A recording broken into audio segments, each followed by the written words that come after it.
ಯಾರು ಬರ್ತಾರೆ ಮೇಡಮ್ ಈ ಸಲ ನೀವು ಈ ಕಾಂಗ್ರೆಸ್? ಸಾರಿ 100ಕ್ಕೆ 100 ಅತಿ ಹೆಚ್ಚಿನ ಅಂತರದಿಂದ ನಮ್ಮ ಕಾಂಗ್ರೆಸ್ ಪಕ್ಷ ಗೆಲ್ಲುತ್ತೆ ಅಂತ 100ಕ್ಕೆ 100 ಸತ್ಯವಾದ ಮಾತು. ಯಾಕೆ ಈ ಬಾರಿ 15 ವರ್ಷ ಪಿ ಸಿ ಮೋಹನ್ ಅವ್ರು ಗೆದ್ದು ಯಾವತ್ತೂ ಕೂಡ ಜನ ಕಣ್ಣುಗಳು ಕಾಣಿಸೋದೇ ಇಲ್ಲ. 5 ವರ್ಷಕ್ಕೊಮ್ಮೆ ಬರ್ತಾರೆ, ಮೋದಿ ಮೋದಿ ಅಂತ ತೋರಿಸ್ತಾರೆ, ಓಟ್ ತೊಗೊಳ್ತಾರೆ, ಹೋಗ್ತಾರೆ. 5 ವರ್ಷಕ್ಕೊಂದ್ಸರಿ ಬರ್ತಾರೆ. ಇದುವರೆಗೂ ರಾಜಾಜಿನಗರ ಎಂಥ ಕೊರೋನಾ ಕಾಲದಲ್ಲಿ 100 ಜನ ಸತ್ತೋಗ್ಬಿಟ್ರು. ಎಲ್ಲಿದ್ದರು ಪಿ ಸಿ ಮೋಹನ್?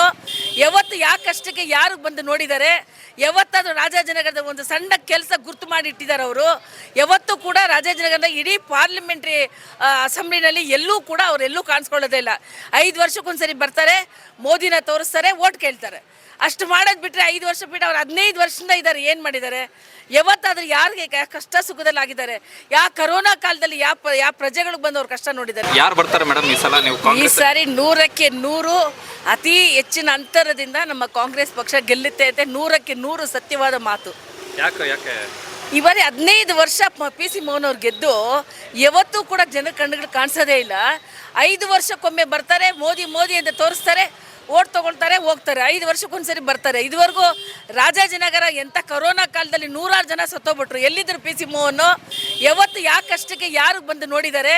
ಯಾವತ್ತಾದರೂ ರಾಜಾಜಿನಗರದ ಒಂದು ಸಣ್ಣ ಕೆಲಸ ಗುರ್ತು ಮಾಡಿ ಇಟ್ಟಿದ್ದಾರೆ ಅವರು? ಯಾವತ್ತೂ ಕೂಡ ರಾಜಾಜಿನಗರದ ಇಡೀ ಪಾರ್ಲಿಮೆಂಟ್ರಿ ಅಸೆಂಬ್ಲಿನಲ್ಲಿ ಎಲ್ಲೂ ಕೂಡ ಅವರೆಲ್ಲೂ ಕಾಣಿಸ್ಕೊಳ್ಳೋದೇ ಇಲ್ಲ. 5 ವರ್ಷಕ್ಕೊಂದ್ಸರಿ ಬರ್ತಾರೆ, ಮೋದಿನ ತೋರಿಸ್ತಾರೆ, ಓಟ್ ಕೇಳ್ತಾರೆ.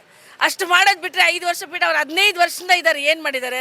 ಯಾವತ್ತಾದ್ರೂ ಯಾರಿಗೆ ಕಷ್ಟ ಸುಖದಲ್ಲಿ ಆಗಿದ್ದಾರೆ? ಕರೋನಾ ಕಾಲದಲ್ಲಿ ಯಾವ ಪ್ರಜೆಗಳಿಗೆ ಬಂದು ಅವ್ರು ಕಷ್ಟ ನೋಡಿದ್ದಾರೆ?